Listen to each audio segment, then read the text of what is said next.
إن ولايات الجنوب تحظى بمقدرات زراعية هائلة وتسهم بشكل كبير في تزويد السوق الوطنية بالمنتوجات الفلاحية وعلى رأسها الحبوب والخضروات والبطاطا، غير أن الأراضي الفلاحية المستغلة فيها تمثل نسبة 7% من إجمالي المساحة الفلاحية الوطنية، إضافة إلى كون هذه الإمكانيات لا تزال دون استغلالها الأمثل، وهو ما يستدعي منا جميعا وقفة جادة ومسؤولة لإزالة العراقيل التي تحول دون تحقيق التنمية الفلاحية المنشودة.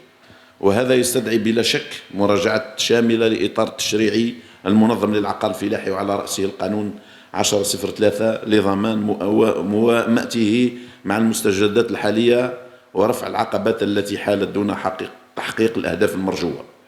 وفي هذا السياق فإن فتح المجال أمام جميع البنوك الوطنية لدعم المشاريع الفلاحية بدلا من حصر ذلك في بنك التنمية الفلاحية أضحى ضرورة حتمية لما له من دور محوري في تجاوز التأخير الحاصل في تمويل المشاريع وتحقيق الإنصاف في توزيع القروض. واليوم لمعرفة العقار الفلاحي بجنوبنا الكبير وجب علينا إشراك هذه الفئة في المسعى الوطني ومعرفة آرائهم فيما يتعلق بالقانون 83/18 والصعوبات التي يجدها الفلاح والمستثمر في خدمة الأرض، خاصة بين الاستثمار وبين القانون الذي يقنن حيازة الملكية العقارية عن طريق الاستصلاح، وإشكالية الشرط الفاسخ الذي يقف عقبة أمام الفلاح والمستثمر. حلحلة المشاكل إلى غاية نهاية 2025 راح يكون في إطار التنظيم والتشريع المعمول بهما. لماذا؟ لأنه أغلبية الإشكاليات وحسب ما لاحظناه مع ممثلين المهنيين يعني ممثلين فلاحين كانت إشكاليات التي يمكن تدليلها وحلحلتها في ظل التنظيم والتشريع المعمول بهما حاليا. فيما يخص طرح إشكالية تسوية المنشآت الفلاحية والتجهيزات الفلاحية المنجزة على الأراضي الفلاحية بدون سندات، خاصة الخاصة بالأراضي الخاصة للدولة، لأن التعليمة الأولى مست الأراضي الخاصة، هذا أول أمر. وكذلك فيما يخص اللجنة اللي تقوم بإعطاء الرخص الاستثنائية.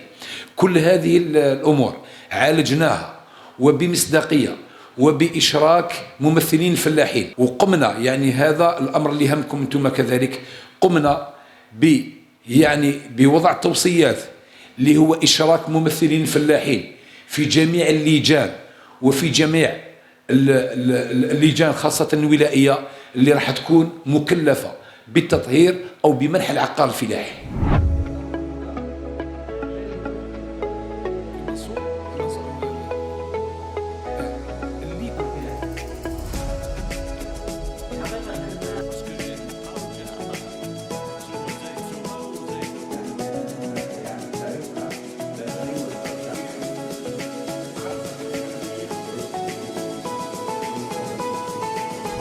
التنمية المحلية تبدأ بدراسة كل منطقة على حدة.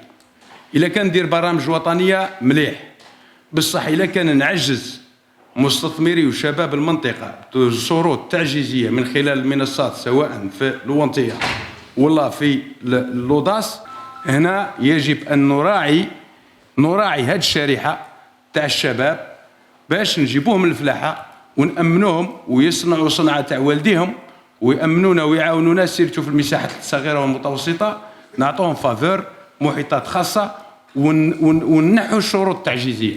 كل هذه التراكمات منين جات؟ الأسباب لازم نطرحوا السؤال هذا اللي طرحناه، قال علاش وطرحناه بكل موضوعية، من سوء التطبيق وسوء الفهم تاع القانون، وكاين حتى نصوص وصلنا لها انت كي تجي باش تطبقها ما تعرفش كيفاش تطبقها.